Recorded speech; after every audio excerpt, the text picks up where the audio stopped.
اس کا نام امیر زادی تھا، مگر وہ امیر زادی نہ تھی، کہسان زادی تھی، ایک چرواہے کی بیٹی، لیکن شکل صورت سے کسی شہزادی سے کم نہ تھی۔ اس کی مونی صورت ہی تھی کہ جو میرا ماموں زاد حماد خان اس پر مر مٹا تھا۔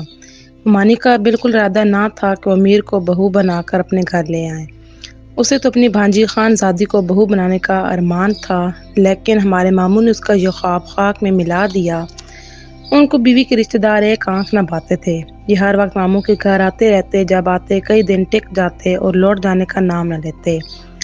ماموں لحاظ کے مارے خاموش رہتے، مگر اندر اندر کٹتے تھے کہ ان لوگوں کے گاہے گاہے آنے جانے سے ان کے گھر کا نظام درہم برہم ہو جاتا تھا۔ جب حماد نے باپ کے ڈیرے پر جا کر بتایا کہ وہ خان زادی سے شادی نہیں کرنا چاہتا تو ماموں کی باجیں کھل گئیں۔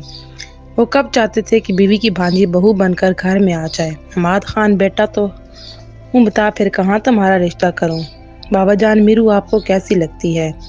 بہت اچھی لڑکی ہے وہ، ماں باپ کے پیار سے محروم یتیم بچی ہے، میرے دور کے رشتہ دار کی بیٹی ہے، غیر نہیں ہیں یہ لوگ۔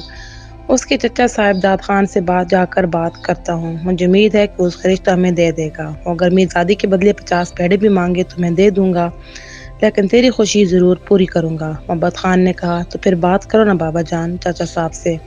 لیکن اماں کا کیا بنے گا؟ وہ تو طوفان اٹھا دیں گی، کیسے منائیں گے اسے؟ اس بات منوانے کا گر میرے پاس ہے، کہہ دوں گا کہ دوسری شادی کر رہا ہوں، ورنہ میری بات مان لو، نہیں مانو گی تو طلاق دے کر چلتا کروں گا۔ بابا تم ایسی بات کرو گی میری ماں سے؟ ارے بیٹا، سچ مجھ تھوڑا ہی ایسا کرنے چلا ہوں، بس عورت کو دھمکانے کا یہی تو ایک حربہ ہے مردوں کے پاس، ورنہ اتنے بڑھاپے میں کیا میری مات ماری گئی ہے جو میں اور شادی کروں گا؟ خاندان میں سبھی نے 2 4 4 شادیاں کر رکھی ہیں، مگر میں نے ایک ہی کی، پوچھو تو کیوں؟ اس لیے کہ مجھ کو تیری ماں کے سوا کوئی دوسری عورت بھائی ہی نہیں۔ اچھا، تم کسی بات کی فکر نہ کر، میں سنبھال لوں گا یہ معاملہ، لیکن ہرگز تیرا رشتہ تیری ماں کے رشتہ داروں میں نہیں کروں گا۔ یہ بڑے لچر لوگ ہیں، مفت خور ہیں، میرا بس چلے تو ان کو اپنی دہلیز بھی پار نہ کرنے دوں، لیکن کیا کروں، تیری ماں سے محبت ہے، میں اس کو آزار نہیں دینا چاہتا۔ تم باپ بیٹے میں باہر ہی باہر معاملہ طے ہو گیا۔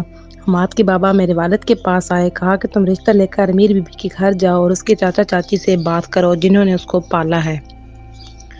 یہ لوگ تم کو ہرگز انکار نہ کریں گے۔ ماموں کی بات بھی صحیح تھی، امیر بی بی کے چچا سے والد صاحب کی گاڑی چلتی تھی، ہر بھلے برے وقت میں ہمیشہ وہ ان کے کام آتے، دونوں پگڑی بدل بھائی بنے ہوئے تھے۔ امیر کا گھر ہمارے گھر سے متصل تھا، میرا اور اس کا بچپن ایک ہی آنگن میں گزرا، وہ میری پیاری سہیلی تھی، ہم کبھی اپنی کوئی بات ایک دوسرے سے نہ چھپاتے تھے، میں اسے پیار سے میرو کہتی تھی، مجھ کو میرو کے سب دکھ معلوم تھے۔ اس کے چچا چاچی بے شک اس کے سرپرست بلکہ اب اس کے والدین تھے، لیکن سگے ماں باپ کا بدل کوئی نہیں ہوتا۔ میرو کو اپنے والدین سے محرومی کا بہت دکھ ہوتا جو اس کے بچپن میں وفات پا گئے تھے۔ وہ حسرت سے کہتی ہے، کاش میں ایک بار اپنے شعور میں آنے پر ان کو دیکھ لیتی، ان کی صورت تو یاد کر لیتی۔ مجھے تو یہ بھی نہیں معلوم کہ ماں اور باپ کی شکل و صورت کیسی تھی، میں اس کی دل جوئی کرتی، کبھی کبھی وہ رو بھی پڑتی، میں اس کو چپ کراتی، اس کے آنسو پونچھتی، تبھی وہ مجھ کو اپنا سچا غمگسار اور رازدار سمجھتی تھی۔ ہم ایک ایسے پہاڑی گاؤں میں رہتے تھے جہاں کے رسم و رواج آج کے ترقی یافتہ دور میں بہت ہی عجیب و غریب تھے، بلکہ یہ ایسے رسم و رواج تھے جو عورت کو پیر کی جوتی اور مرد کو سر کا تاج بناتے تھے۔ میاں اور بیوی کے خوبصورت اور مقدس رشتے میں کوئی توازن نہ تھا، اگر کوئی مرد اپنی بیوی کا خیال رکھتا تو اس کو دھن مرید کہہ کر نظروں سے گرا دیا جاتا تھا، اگر وہ سیر و تفریح کے غرض سے بیوی کو ساتھ لے کر کہیں جاتا تو خاندان بھر ہی نہیں سارا گاؤں ہی اسے نظروں سے گرا دیتا تھا۔ برادری والے اس پر ہنستے اور آوازیں کستے، کہتے، لو وہ آ رہا ہے عورت کا غلام، یہ اب ہم مردوں میں بیٹھنے کے لائق نہیں۔ خیر ماموں نے بیوی سے اپنی بات منوا لی اور وہ امیر بی بی کی شادی اپنے لخت جگر حماد سے کر کے اس کو بیاہ کر گھر لے آئے۔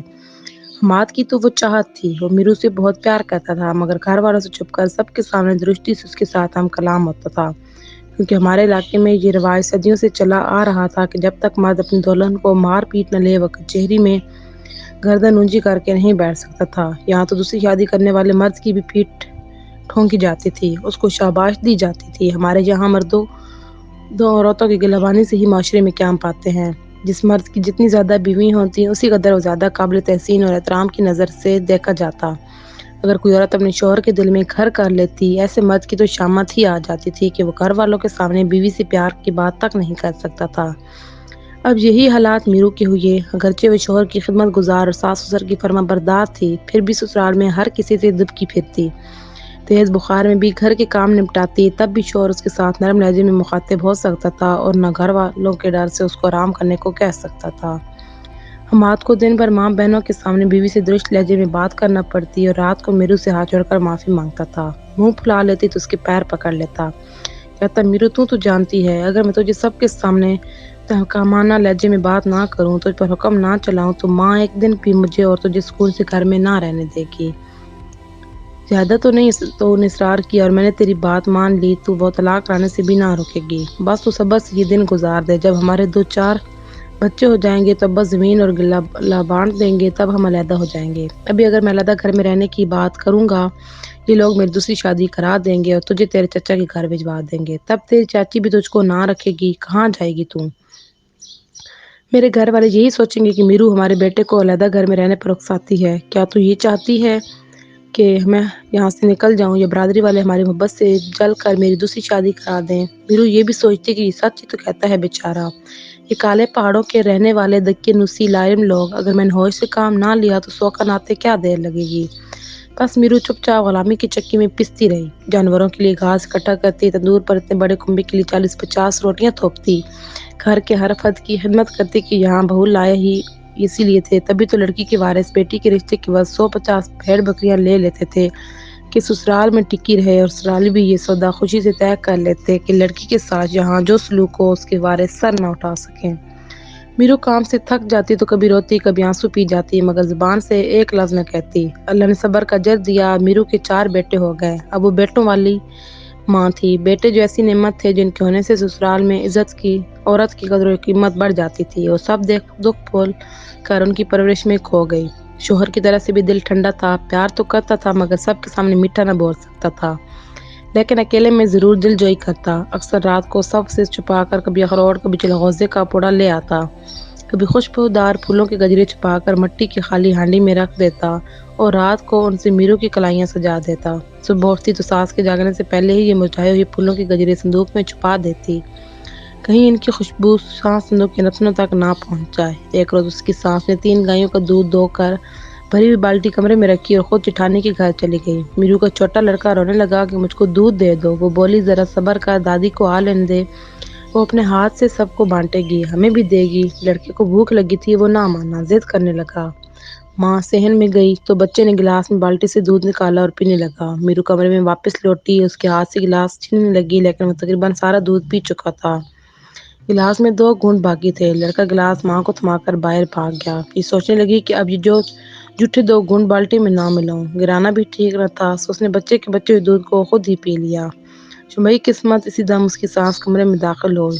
اس نے جو بہو کو لبوں سے گلاس لگائے دیتا، ایک ہاتھ ٹھٹک گئی، گلاس کے باہر دودھ لگا ہوا تھا، اور سانس نے گلاس میرو کے ہاتھ سے چھین لیا اور شور مچانے لگی کہ میرو بالٹی سے دودھ کے گلاس نکال کر بھر بھر کر پی جاتی ہے۔ اس قدر واویلا کرنے لگی جیسے اس نے بہو کو بدکاری کرتے پکڑ لیا ہو۔ بولی مجھے کئی دنوں سے شک تھا کہ کوئی دودھ چراتا ہے، آج چور رنگے ہاتھوں پکڑا گیا ہے۔ جب گالی اور کوسنے بھی کم پڑنے لگے تو وہ اس کو مارنے پر اتر آئی۔ حماد گھر آ گیا، اس نے جو ماں کو مارتے دیکھا بیوی کا قصور پوچھا، بس پھر کیا تھا، اس کو جان مرید ہی نہیں بے غیرت قرار دے دیا گیا۔ گھر پر ہی پنچایت بیٹھ گئی۔ لاکھ حماد نے کہا کہ میری بیوی کا اتنا بھی حق نہیں جو سارے گھر کا کام کرتی ہے، جانوروں کو چارہ ڈالتی ہے، بھیڑ بکریوں کا گلہ سنبھالتی ہے، سب سے بڑھ کر میرے بچوں کی پرورش کرتی ہے۔ کیا ہوا جو اس نے ایک گلاس دودھ بالٹی میں سے لے بھی لیا تو؟ اس گستاخی پر پنچایت کے بڑوں نے سر پکڑ لیا کہ اس بد لحاظ کو ہمارا بھی لحاظ نہیں ہے، کس قدر بے حیائی کی باتیں کر رہا ہے۔ برادری نے فیصلہ کر دیا کہ سگی بیوی کو حق حاصل ہے کہ اس کے منہ زور بہو اور بیٹے کا غرور توڑنے کو اور بہو لے آئے اور حماد کی دوسری شادی کرا دی جائے۔ انجام اس معاملے کا وہی ہوا جو ہونا تھا۔ بہو کا سر جھکانے کو اس پر سوتن لانے کے انتظامات ہونے لگے۔ حماد خان کے تایا، چچا اور پنچ کے بڑے تھے، انہوں نے مل کر اس کی دوسری شادی پر مجبور کیا۔ اس نے لاکھ منع کیا مگر اس کی کسی نے نہ سنی۔ ساری برادری اس پر تھو تھو کرنے لگی جو بیوی کے عشق میں گرفتار ہو گیا تھا، اس کو سیدھی راہ پر لانا لازم ہے ورنہ یہ برباد ہو کر رہے گا۔ ماں بھی اس کی نافرمانی پر اسے بد دعائیں دینے لگی۔ بالآخر حماد خان اور اس کے والد نے ہتھیار ڈال دیے۔ برادری کے لوگوں نے حماد کا نہیں بلکہ اس کی والدہ کا ساتھ دیا۔ جوان سالہ شادی شدہ افراد سے کہہ رہے تھے کبھی تو صرف 1 عورت اور 4 بچے ہی تمہاری ملکیت ہے، اور تم ابھی سے بوڑھے ہو گئے ہو، یہاں کتنے کنبے پڑے ہو تو مقام بنتا ہے۔ مرد جتنی شادیاں زیادہ کرے اتنی ہی اولاد بڑھتی ہے، اولاد زیادہ ہو تو قبیلہ مضبوط ہوتا ہے۔ غازی اس قدر لعن و طعن ہوئی کہ حماد کو مجبوراً دوسری بار دولہا بننا پڑا۔ اس نے روتے ہوئے دل کے ساتھ سہرا جہاں باندھ لیا۔ حماد بجھا بجھا تھا مگر ماں اور بہنیں خوش تھیں۔ باپ بھی برادری میں سرخرو تھا کہ گھر میں دوسری بہو آ گئی تھی جس نے مزید بیٹوں کو جنم دے کر قبیلے کی طاقت بڑھانی تھی۔ یہ نئی بہو سگی بی بی کی وہی بھانجی تھی جس کو بہو دیکھنے کے اس کے ارمان تھے۔ ارمان پورا ہوا، دل میں ٹھنڈک پڑ گئی۔ میرو اپنی کوٹری میں شب بھر سسکتی رہی۔ میرو نے سس پہ روایت بزرگوں کے فیصلے کا احترام کیا۔ اس نے نئی دلہن سے کوئی جھگڑا نہ کیا، سوتن سے جھگڑا بنتا ہی نہ تھا۔ اپنے گھر سے بھاگ کر تو اس کے گھر میں نہیں آ گھسی تھی، نہ اس کے دل میں کسی کے لیے بغض و عناد بھرا ہوا تھا۔ وہ تو بس اپنے بچوں کی اور اپنی خیر چاہتی تھی۔ حماد نے دوسری شادی برادری کے دباؤ میں آ کر تو لی تھی، لیکن اپنی نئی نویلی دلہن سے سیدھے منہ بات نہیں کرتا تھا، جس پر اس کی ماں کو دلی تکلیف پہنچتی تھی۔ لیکن انسان اپنے دل کے ہاتھوں مجبور ہوتا ہے۔ حماد بھی مجبور تھا کہ اس کے دل کی پسند زندگی کے ساتھی تو اس کی پہلی بیوی میرو ہی تھی۔ اسی کشمکش میں گھر جہنم اور زندگی موت بن گئی۔ بچے الگ پریشان تھے، میرو کو نہ صحیح اس کے بچوں کو تو سکھ چین اور گھر والوں کا پیار نصیب تھا۔ اب نئی ماں کے گھر میں آ جانے سے گھر والوں کی توجہ اس کی طرف رہنے لگی اور بچوں کی طرف ان کے پیار میں کمی آ گئی۔ میرو نے خود کو سمجھایا کہ اگر یہی ہم پہاڑی باسیوں کا طرز معاشرت ہے تو بس اسی طرح جیے جاؤ اپنے بچوں کی خاطر، جیسا کہ قبیلے کی اور عورتیں جیون جی رہی تھیں۔ اور بھی تو یہاں کتنی ہی سوتنوں کے ساتھ صبر سے رہ رہی تھیں۔ ساس جو سناتی وہ سن لیتی اور چپ رہتی۔ شوہر البتہ اب بھی پہلے جیسا تھا۔ حماد بدلا اور نہ اس کا پیار کم ہوا۔ پہلے بھی وہ تنہائی میں اس سے اظہار محبت کرتا تھا، اور اب بھی تو کیا فرق پڑا جس کی زندگی میں ایک اور عورت آ گئی۔ نہیں آنے والے کے نصیب میں تو شوہر کے پیار کی وہ دولت نہیں تھی جس سے اس کی جھولی بھری ہوئی تھی۔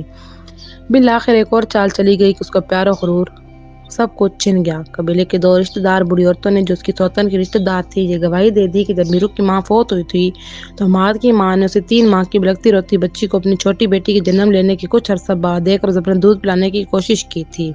یہ امر حماد کی ماں کو تو یاد نہ رہا تھا، لیکن گواہی دینے والی عورتوں نے کہا کہ ہم کو یاد ہے یہ بات۔ اگرچہ یہ ایک مشکوک بیان تھا، لیکن ہر قبیلے کے بزرگوں نے اپنے گاؤں کے مولوی سے صلاح مشورے کی خاطر رجوع کیا، جس نے کہا کہ اگرچہ بچی نے حماد کے ساتھ اس کی ماں کا دودھ نہیں پیا، لیکن اس کے بعد پیدا ہونے والی اس کی کسی چھوٹی بہن کے ساتھ اگر پی لیا تو بھی وہ اس کی دودھ شریک بہن ہو گئی، یوں اس کا حماد سے نکاح جائز نہیں ہے۔ یہ لوگ مزید کسی بڑے عالم دین یا مفتی کے پاس نہ جا سکے۔ اسی بیان پر اتفاق کیا کہ اگر معاملہ مشکوک بھی ہے تو اب حماد اور امیر بی بی کو مستقبل میں بطور میاں بیوی ساتھ نہ رہنا چاہیے۔ گاؤں کے مولانا نے تو صحیح بات کہی کہ دودھ شریک بہن بھائی میں نکاح جائز نہیں، مگر یمر کوئی ثابت نہ کر سکا کہ جو گمان ان دونوں کے بارے بوڑھی عورتوں نے ظاہر کیا ہے وہ درست بھی ہے یا نہیں۔ حتیٰ کہ حماد کی ماں بھی خود یہی کہتی تھی کہ خدا جانے ان بوڑھی عورتوں کو کون سا واقعہ یاد آیا ہے اب، جبکہ مجھے تو ایسا کچھ یاد نہیں۔ یہ قبائلی تو پھر تعلیم سے دور تھے، وہ اسی بات پر کہ معاملہ مشکوک ہے اڑ گئے۔ یوں بیچاری میرو کو اس کے شوہر سے دور کر دیا گیا، اس کا حماد سے پردہ کروا دیا گیا اور پھر طلاق بھی کرا دی گئی۔ اس کے بعد جب تک میرو زندہ رہی نہ تو اپنے شوہر کی شکل دیکھ سکی اور نہ کبھی بات کر سکی۔ اس علیحدگی کے بعد اس کو کبھی کسی نے ہنستے نہ دیکھا۔ بچوں کی خاطر اس کو علیحدہ مکان میں رکھا گیا اور خرچہ بھی دیا جاتا تھا، لیکن وہ حماد سے مل نہ سکتی تھی۔